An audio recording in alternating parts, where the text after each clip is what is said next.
That's a mind blower. Randy in New York. Hi, Lynn. It's Randy in Woodstock. Oh, hi. You survived up here. Yeah, and, well, I'm staying inside out of the bad air. Please. You want bad air, come to Queens. Oh, I know. I used to live there. That's why I moved here, and it seems to have followed me. Is it this bad air up there? This particular air mass and the one before it that was so hot, all the way up the Hudson Valley and into the mountains, there have been air quality alerts. Oh, well, I don't pay any attention. They don't give those out anymore. You notice they don't. Well, they're there, but they don't make a big deal about it because everybody would have to stay inside all the time. Well, I think it's probably at this point people should, because I've talked with a lot of people up here, and we're all convinced, since we're getting this southerly flow of air, that we're getting the result of the disbursements. You know, they say all that stuff is burned off. Well, it had to go someplace. It went into the atmosphere. So you've got all this. Oh, I never thought of that. Oil, you know, you're right. We're breathing in the dispersants. And this, what is it, some Mextron or whatever it is that they mix in, that the government and the EPA didn't want them to use, and that's where all the oil went. It all got Randy, everything is poison. Everything you breathe, everything you eat. You know, now, you know what got into the food chain in England? Cloned cows. Meat from cloned cows, milk from cloned cows, another thing they go, oh, there's nothing wrong with it. Well, you know what? If there is a possibility that meat from clone, if they're a solid clone and they're not defective, is probably less worse for you than the high fructose corn sweetener and the aspartame. Which is why I called. I'm kind of gloating about this news a little bit because I had predicted this years ago. Because when I noticed that the diabetic rates were going up and the permeation of the high fructose corn sweetener, and then all of a sudden you started hearing about all these celebrities and other people getting pancreatic cancer. And pancreatic cancer has always been one of these cancers that's kind of occasional, but it's not really a big one. And all of a sudden we're getting a spike in that. And just researching sugar the way I did and being so annoyed with high fructose corn sweetener and the way it made me feel, I realized, and I learned, and this is now accepted fact, that high fructose corn sweetener especially, made from genetically modified corn. That's right, that too. From our friends at Monsanto. And by the way, if you ever see the corn that they make high fructose corn sweetener out of, it's the same shape as these people on these scooters that are too fat to walk with their two waters hanging off of the side. Those people, yeah. It's like droopy corn, and they end up, and you know that you see them in the soda aisles reaching for the 2-liter bottles out of their cart, and they've got the cart in it, and it's all the sugar stuff, or the high fructose corn sweetener. And it makes sense that it would cause pancreatic cancer, and here's why. When you take in a lot of high fructose corn sweetener, the pancreas has to make extra insulin in order to compensate for the sugar spike, for the glucose, because the corn sweetener is very quickly turned into blood sugar, which is glucose.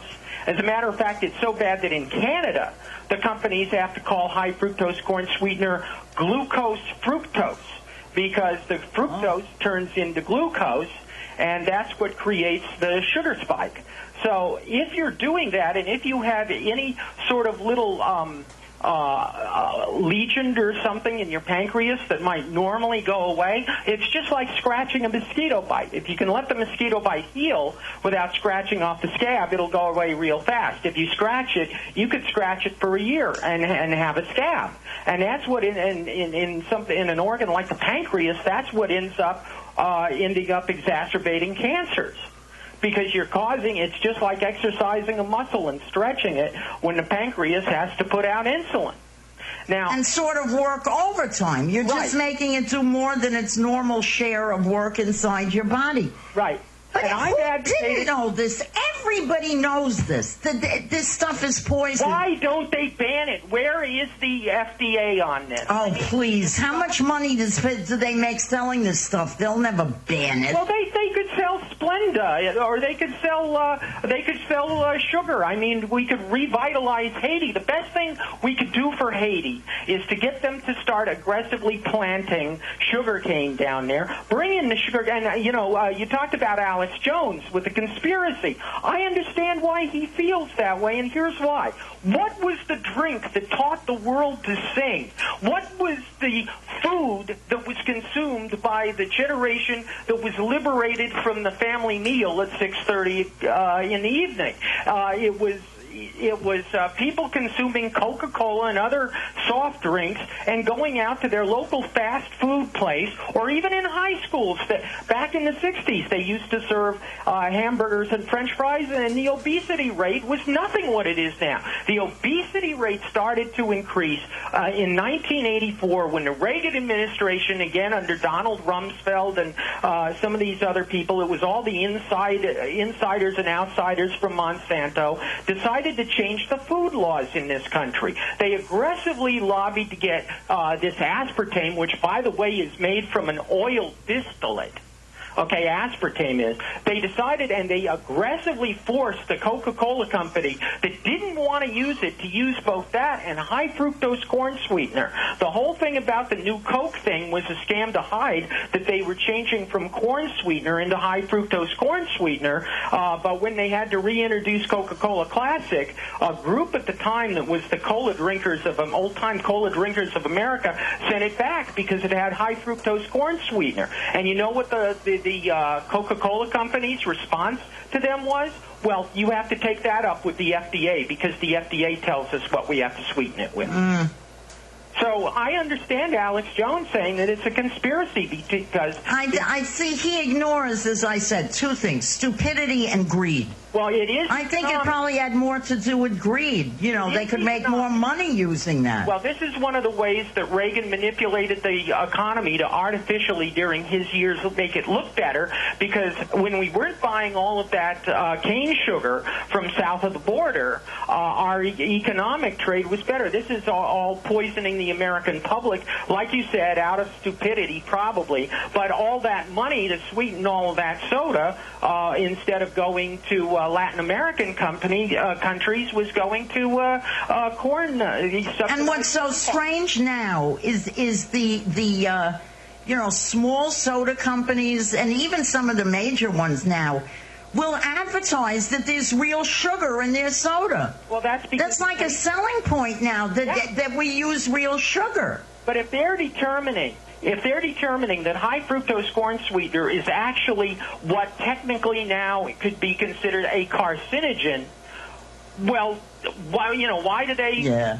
Well, it's one study. It's one study, So you don't think that the government will pay off some scientists to do the next study that'll say this study is full of shit? The Obama administration is full of these people from Monsanto and from Cyril that are controlling the FDA, and that's the real reason why it isn't being outrightly banned. And stop yelling at people for being lazy when they're obviously fat because of all this crap and everything. I have to go through hell to find food that doesn't have high fructose corn sweetener in it. I mean, I come from a family where my father and his mother before him were out-of-control sugar addict diabetics.